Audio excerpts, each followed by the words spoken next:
Greetings, beloved people. One love once again coming from Ras Dawid from beautiful Jamaica, the hills of Clarendon.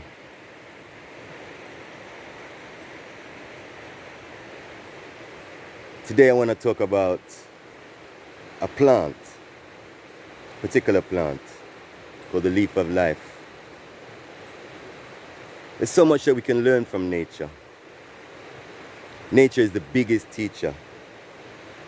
When we observe nature, particular aspects of nature, we can attune ourselves to the energies, the frequencies, the attributes of the particular things that we're observing. And we can learn valuable lessons that we can use in our daily lives. This plant here is called the leaf of life. I'm sure it has other names in different parts of the world. It's a very powerful bush.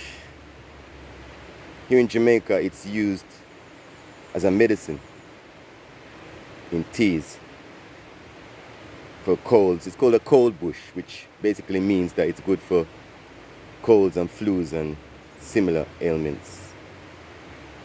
And some more spiritually minded people use it in combination with other bushes in what is called a spiritual bath, which is basically a bath which is supposed to protect one spiritually and raise one's vibration. It can be dried and powdered and put into the bath, or it can be boiled like in tea and then added to the bath, or the leaves themselves or the plant itself can be added to a hot tub and left to soak, and then you jump in the bath and get protected spiritually. But I've learned something from this plant which I haven't actually read in any book or haven't been told by anybody. I mean, most people, when you ask them why it's called the leaf of life, they would tell you that it's because it gives you long life and things like that. But what I discovered with this plant is that if you take some of the leaves and you put them down somewhere, I mean, I put some leaves in a drawer and they were in complete darkness, and some other leaves were on a shelf.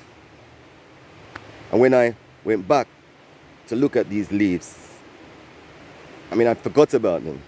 And when I went back and saw them about 3-4 months later, the leaves were growing roots.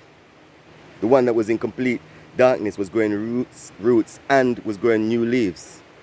And the one that was on the shelf was thriving. It was growing leaves and growing roots. And this is without any water and not much light.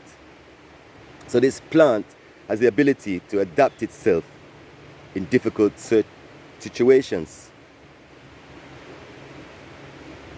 So if we observe this plant and its ability to adapt itself, to grow roots when there's no water, to grow leaves when there's no light, we can work on this quality of adaptation to difficult situations in our own lives. The truth is, every day we're going to be faced with adversity. Sometimes things change drastically and we're taken out of our comfort zone and put into situations that we're not normally used to. But if we can behave like the leaf of life and adapt and to grow roots in any situation,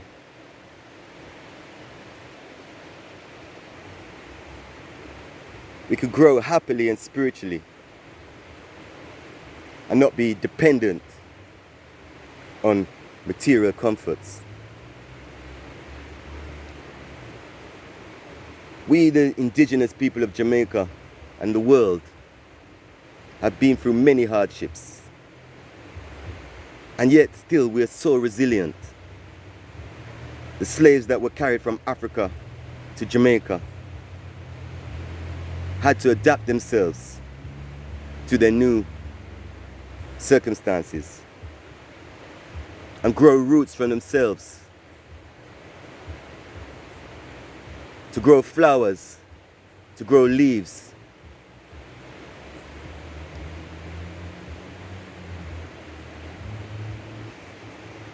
to grow culture and spiritual development. Sometimes in life when we're uprooted, and this can happen anytime, if we can remember the leaf of life and its ability to adapt, then we can learn to overcome difficult circumstances and be free of the limitations of our surroundings. When the hardships of life feel like they're going to overpower us, let us sit down and meditate. Grow our roots, grow our leaves, grow our flowers. Overcome the oppression of Babylon and the system, the power of the leaf of life, and the lessons that we can learn from nature. Every plant in nature has a benefit for mankind in many ways. All we have to do is observe them, and they will reveal their lessons and their character to us. Knock and the door shall be opened. Seek and you will find. The truth shall set you free, and now is the time. More love, more peace, more truth. Sending love to all beating hearts.